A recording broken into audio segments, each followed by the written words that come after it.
Not many people know that Henry VIII's last wife, Katherine Parr, was hiding a ruin a secret so shocking it almost led to her own execution.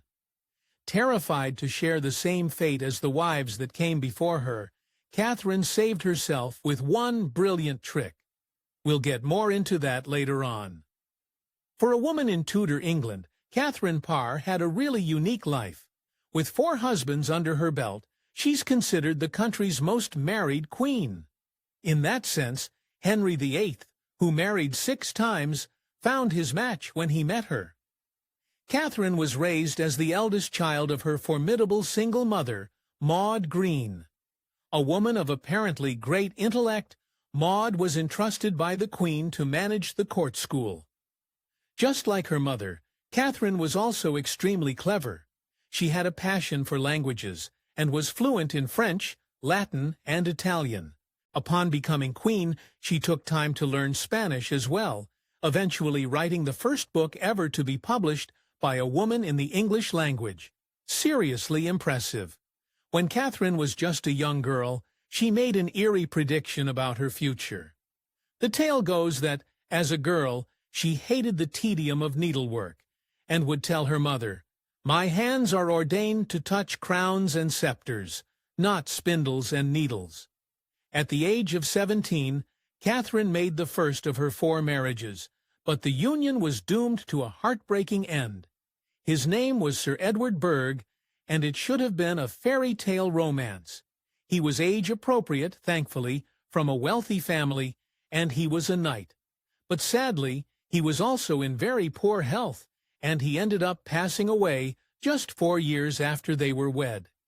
At 21 years old, Katherine was a young and childless widow, left to start all over again.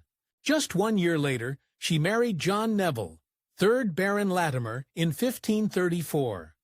Like her first husband, this one was independently wealthy and twice her age, which better aligns with the young widow image that's come to be stuck with Katherine. But this marriage put her into grave danger. During the 1536 Northern uprisings, Katherine and her stepchildren by her second husband were taken as hostages.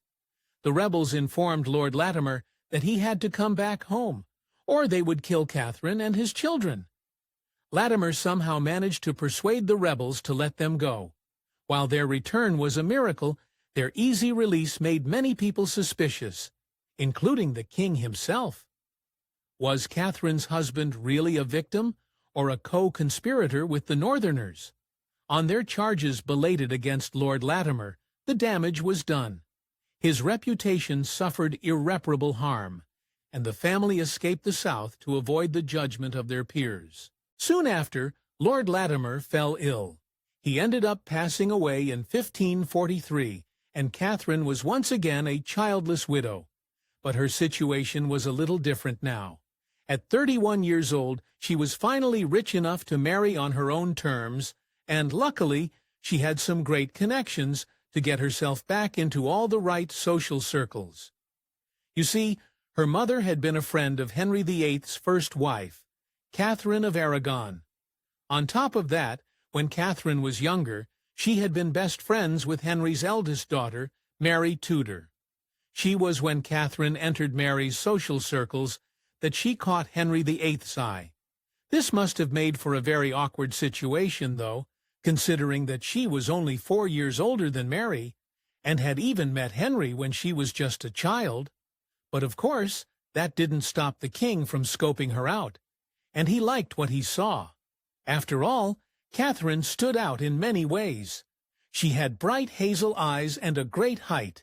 According to some sources, she stood as tall as 5'10", which is very tall for a woman in Tudor England. Being very tall himself, maybe Henry liked the idea of finally seeing eye to eye with a companion. But the king wasn't the only man interested in her. The brother of Henry's third wife, Thomas Seymour, was also a serious contender for her heart. In fact, Katherine was deeply in love with him, and started having very serious discussions about marriage. This enraged Henry because he wanted Katherine for himself, and could not stand the idea of losing to another man. So when he asked her to become his sixth wife, Katherine was put in a terrifying position. Although Katherine felt Thomas Seymour was the love of her life, it was made clear to her that her reluctance to accept the king as her husband was to defy God's will. Seymour was, by all accounts, handsome, charming, and about Katherine's age. On the other hand, Henry didn't exactly have any of these qualities at that time, but his other attributes must have been very hard to pass up. For Katherine, the smart choice won out over the passionate one. But a letter where she ultimately rejects Seymour tells us what her real preferences were. She wrote, "My mind was fully bent to marry you before any man I knew. Howbeit God made that impossible, which seemed to me most impossible." Despite the fact that his minister was blackmailing her husband, Henry VIII had plans for Katherine Parr even before her second husband had passed away. He sent her gifts of pleats and sleeves, in addition to stylish Italian gowns. At this point in time, the king was quite old, but still very determined to get what he wanted. The two of them got married on July 12, 1542, just 4 months after her second husband died. Katherine became the first Queen of England, also to be titled Queen of Ireland. Henry had just adopted the title of Ireland's king. While Katherine Parr was Henry VIII's last wife, there was still another surviving wife lurking around. Catherine of Cleves, wife number 4. She was alive, well-favored, and still living in England, but she hated Katherine. While Anne had gotten along with wife number 5, Catherine Howard, who weirdly supplanted Anne, she actually didn't think very highly of wife number 6. Apparently, Anne didn't think that Catherine was pretty enough to replace her, and she made her feelings very well known, saying, "A fine bird a Madame Catherine has taken upon herself." But clearly, Catherine paid this insult little attention. Unlike Anne, she proved to be an adept nursemaid for Henry's body and spirits. Not only did she soothe and attend his leg ulcers herself, she also convinced him to finally ditch his vanity and embrace his reading glasses. No small feat for the wife of an unruly king. Catherine's official badge featured a long-haired maiden rising from a large Tudor rose. Her official queen's motto was, "To be useful in all I do." But, as queen, her Protestant sympathies were readily apparent. Not only did she secure the release of several Protestant prisoners, she also placed leading Protestant scholars in the household of her stepson, Prince Edward, thereby ensuring a future for the reformers. But these power plays would have some seriously dark consequences down the line. While Catherine and Henry's marriage was pretty solid, those in his court had gotten used to switching things up on the regular. What would the revolving cast of wives who had come before her? In 1546, there was a failed plot to replace her with a new queen, the king's own daughter-in-law, Mary Howard, who had recently been widowed. But there was other dark planning afoot. Mary's brother had different plans for her. He wanted her to marry Thomas Seymour, Katherine Parr's ex, and from there slide into the position of King Henry's mistress. Talk about messy! Luckily for Catherine, she was very well liked, especially by her own stepchildren. In fact, the future Elizabeth I of England was a stepchild who Catherine was the closest with, because they both shared a love of learning and language. At 11 years old, Elizabeth gifted her father and stepmother with a translation of Catherine's prayers, or meditation, in French, Italian, and Latin. Catherine would also take charge of Elizabeth's welfare after Henry's death. Catherine famously brought Henry's much-fraught royal family back together. The king's only surviving son, Prince Edward, took a shine to his later stepmother. When he was only 9 years old, he encouraged her in her efforts to improve her own Latin and also asked her to keep his Catholic sister Mary away from evil influences. It's generally believed that Catherine was a really big influence in both Edward and Elizabeth Tudor's Protestant learnings and leanings. Before Henry VIII passed away in 1547, he made many provisions for Catherine's past future. Among them was a decree that she should take custody of his youngest daughter, then 13-year-old Elizabeth Tudor. She also took another studious royal girl as her ward, the future 9 Days Queen, Lady Jane Grey. Unknowingly, Catherine mentored 2 queens of England. In 1547, Henry VIII was finally on his deathbed, and his last tribute to Katherine Parr was heartbreaking. Henry thanked God for finally delivering him so faithful a spouse. He showed his thanks by bequeathing Catherine a 7,000-year pension, which is millions of dollars a year in today's money, plus the right to keep all of the Queen's jewels and clothes. So clearly, he died feeling a sense of immense gratitude towards her. On January 28, 1547, Henry officially passed away, leaving Catherine as Queen Dowager. She was, of course, supposed to take care of his daughter Elizabeth, and presumably stay close to her beloved stepson, Edward, but instead, one scandalous decision tore the family apart forever. Catherine ended up having no role in the reign of her beloved stepson, partly because she scandalously married her true love, Thomas Seymour, less than 4 months after Henry's death. After all, the king was barely one to wait between his marriages, so why should she? At the age of 35, Catherine became pregnant for the first known time.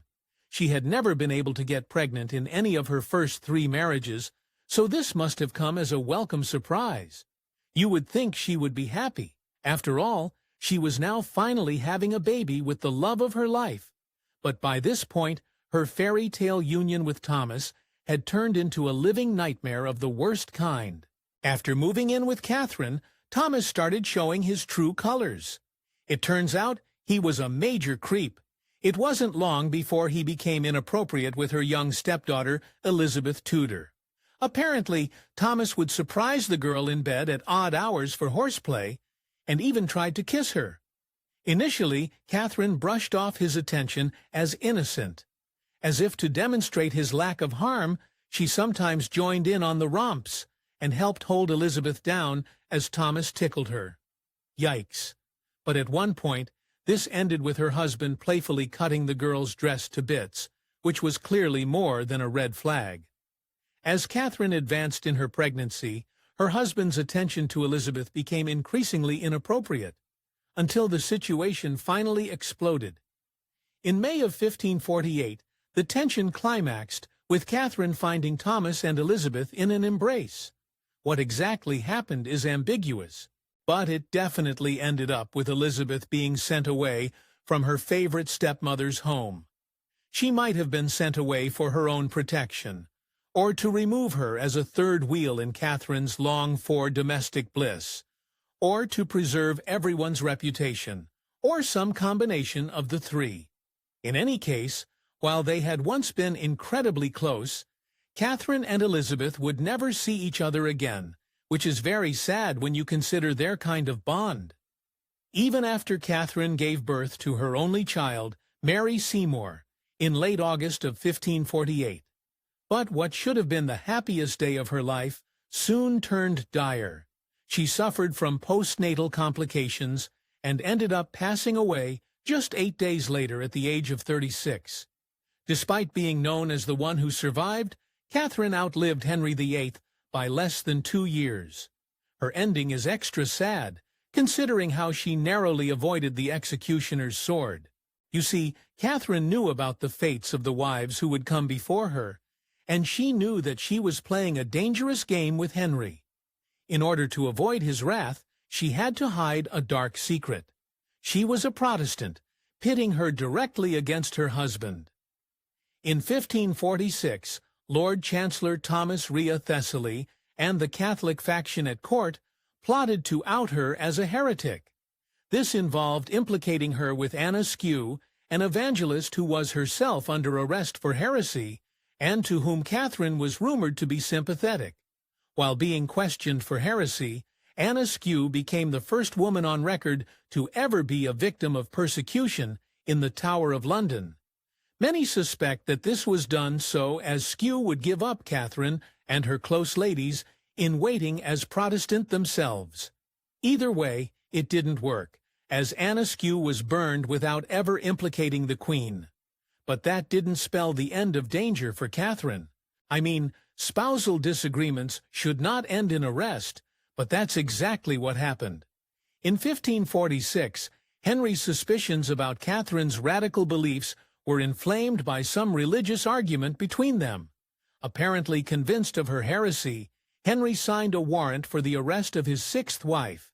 As Catherine's arrest warrant was drawn up in 1546, rumors swelled that Henry's wandering eye had resurfaced. Most scandalously, the alleged other woman was Catherine Brandon, the widow of his late best friend, who was also Catherine's own good friend and lady-in-waiting. Nevertheless, the whispers came to nothing. It's generally agreed that by this point Henry's sexual apathy might have been too battered by life to cheat. So why didn't Henry VIII go down as the king who executed half his wives? Well, Catherine was very lucky. Somehow the warrant for her arrest managed to floor conveniently outside her door. Maybe it was planted by an ally. This meant that the Queen got a life-saving heads-up that her condemned predecessors like Anne Boleyn and Catherine Howard did not. And with news of her impending arrest, Catherine came up with a plan. She was able to defend herself from Henry's rage with the ultimate weapons, complete self-deprecation and capitulation to his ego. The next time Henry talked religion with her, Catherine claimed she only argued with him in order to distract him from his festering leg wounds. She also yearned for his wisdom. After all, Catherine was, in her own words, but a woman with all the imperfections natural to the weakness of my sex. Despite her vigorous education and writing career, Catherine would never assume to know better about religion than her husband. And he bought it. After all, entering the dating scene again, especially at his current stage of health, could have been a bit much. Despite his forgiveness, Henry didn't have enough time or will to call off her arrest. The Lord Chancellor and guards came to follow through with the warrant against Catherine while she was in front of the king himself, and Henry angrily ordered them away, saving Catherine's life. After the king's passing, Catherine finally felt safe enough to come out as a full-blown Protestant. This is evident in her final 1547 book, Lamentations of a Sinner, where she makes an argument for the then radical doctrine of salvation based on faith alone. Such beliefs ran completely counter to the doctrine of the Catholic Church, and most fatally, her last husband, Henry VIII. But let's be honest, waiting until Henry's death to vocalize her full beliefs is completely understandable, considering what happened to the wives that came before her. Thanks for watching History Exposed. If you love uncovering the best stories in history, hit like and subscribe to keep exploring with us.